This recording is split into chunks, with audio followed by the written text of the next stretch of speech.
Père et du Fils et du Saint-Esprit, ainsi soit-il, mais bien chers frères et sœurs, neveux, nièces, amis, continuons notre explication de la doctrine chrétienne. Dans la causerie antérieure, nous avons parlé du purgatoire. Continuons notre méditation sur le purgatoire et je m'appuie sur le catéchisme catholique populaire de François Spirago, Padre François Spirago. Nous savons que toutes les âmes qui laissent ce monde en état de grâce, de pardonner, reconvertir, réconcilier avec Dieu, se sauvent. Certains vont directement au ciel, les innocents et les pénitents.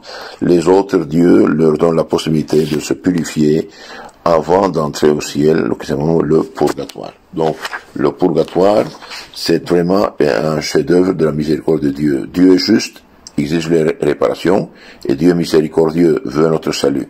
Donc, il nous donne la possibilité d'expier nos péchés avant d'entrer au ciel.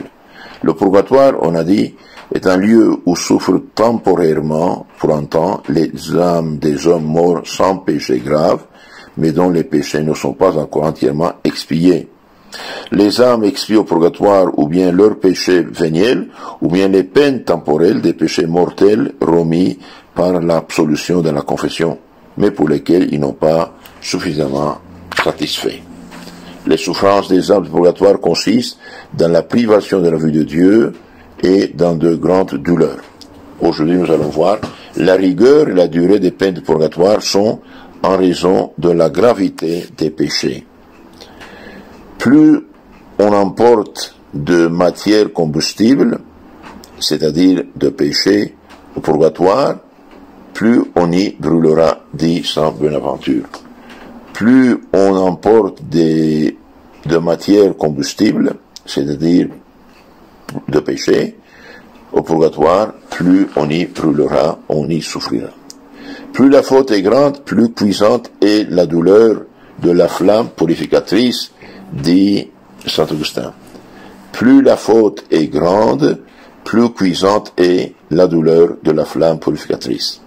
La purification des fidèles par le feu sera plus ou moins lente selon le plus ou moins d'affection qu'ils ont eu pour les choses terrestres. Celui qui a vieilli dans le péché mettra plus de temps à passer par la fournaise. Ainsi certains mets particulièrement durs ont besoin d'une longue cuisson pour être présentables. Les fondations à perpétuité, par le fait qu'elles sont admises par l'Église, prouvent qu'elle connaît la possibilité d'une durée très longue des peines de purgatoire. Catherine Amérique rapporte dans ses visions qu'à tous les anniversaires de sa mort, Jésus descend au purgatoire pour y délivrer l'une ou l'autre des âmes de ceux qui furent jadis les témoins de sa passion et qui jusqu'ici n'avaient pas encore été admis à la vision béatifique. Lors même d'ailleurs que le châtiment d'une âme ne durerait qu'une heure, elle lui paraîtrait d'une longueur insupportable, dit sainte Brigitte. Donc, plus on est loin de Dieu, plus le temps ça paraît long. Quelques saints sont d'avis que certaines âmes, sans doute les âmes très parfaites, ne sont punies que par la privation de la vue de Dieu sans souffrir la peine du sens. Elles subiraient passagèrement le sort des enfants morts sans baptême. La peine du sens serait en relation avec le péché extérieur. Les péchés de gourmandise, par exemple, seront punis par la faim et la soif. Sainte Brigitte voyait des âmes subissant les peines correspondant aux membres où elle avait péché le plus. Sainte Marguerite Corton en vit plusieurs condamnés à rester au purgatoire jusqu'à la restitution du bien mal acquis par elle. Ceux qui ont volé, ceux qui ont fait des mauvais négoces, eh bien, ils sont restés au purgatoire jusqu'à la restitution de ces biens mal acquis. D'après une autre sainte, un peintre resta au purgatoire jusqu'à la destruction d'une œuvre scandaleuse peinte par lui. Donc un peintre avait fait une peinture scandaleuse, mauvaise, eh bien il restait là jusqu'à ce que cette peinture a été détruite.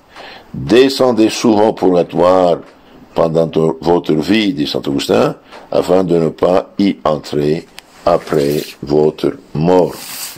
Si Dieu veut, dans la causerie suivante, nous parlerons de l'existence du purgatoire qui est donc démontrée par les enseignements de Jésus-Christ et surtout par l'usage et la doctrine de l'Église infaillible.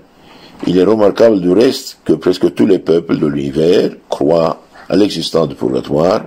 La raison elle-même nous indique qu'il doit y en avoir un. Nous verrons aussi après, les fidèles vivants peuvent secourir les âmes du purgatoire par le saint sacrifice de la messe, par les bonnes œuvres, le jeûne, le mont, la prière, la réception des sacrements et les indulgences. Les parents des défunts sont plus strictement obligés de les soulager. La prière pour les défunts est une œuvre de miséricorde et nous procure à nous-mêmes la bénédiction de Dieu et la rémission de nos péchés. Ayez la charité de renvoyer ces causeries à vos contacts pour aider d'autres personnes à avoir charité avec les défunts. Que Dieu vous bénisse, le Saint Jésus vous garde. Amen.